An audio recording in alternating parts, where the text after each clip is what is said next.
when my shadow ran away. Not long ago, I had a shadow. It followed me everywhere. When I danced, it danced. When I hid behind the couch during thunderstorms, it curled up right beside me. But one Tuesday morning, something strange happened. I woke up, and my shadow was gone.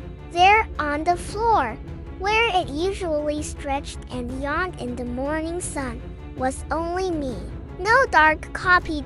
No soft, stretchy twin. Then I saw it, a tiny smudge slipping under the door like smoke. The chase begins. You leapt out of bed, still in my pajamas, and chased it across the yard. My shadow darted under fences and hopped over puddles. Where are you going? But it didn't stop. It zipped into the woods, into a hole beneath a tree. Without thinking, I crawled in after it. It was a land of runaway shadows. The first land, the colorless kingdom. Everything here was gray. The grass, the sky, even the butterflies were shades of dust. I spotted my shadow leaping from tree to tree like a squirrel. I ran after it, calling out, "Why did you leave me?" It didn't answer, but as I chased, I passed a shadow sitting by itself under a colorless tree. "Did your person lose you too?" I asked. "No," said the shadow in a whispery voice. She stopped imagining things. So I faded. My heart thumped.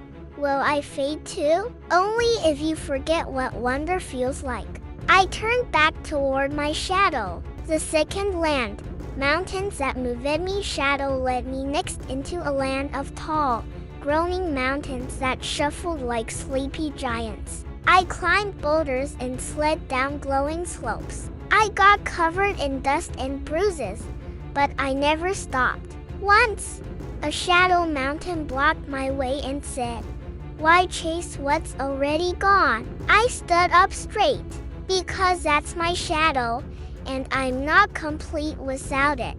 The mountain rumbled and stepped aside, and I saw my shadow standing at the edge of a glowing cliff. It turned, then darted away again. Spinning once, I could see myself in 1,000 ways, tall, small, upside down, glittery, and in every reflection, my shadow was always one step behind me. I ran through the maze, panting. Finally, I whispered, "I don't know who I am without you."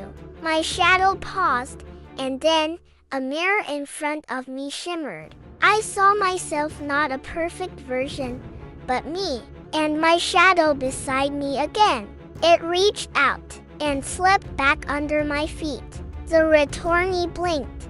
I was back in my room. The sun peeked through the curtains. My pajamas were still wrinkled, and my slippers were missing. It spun with me. "Why did you go?" I asked aloud, and though it didn't speak, I felt the answer deep in my chest. "So you could learn you're never really alone. Even when I'm quiet, even when you're afraid, I am always with you." Now I know. My shadow still hides sometimes, on rainy days when I feel small, but I don't worry, because now I know shadows don't run away forever. And when you're brave enough to follow, you might find more than just a shadow. You might find yourself. The end.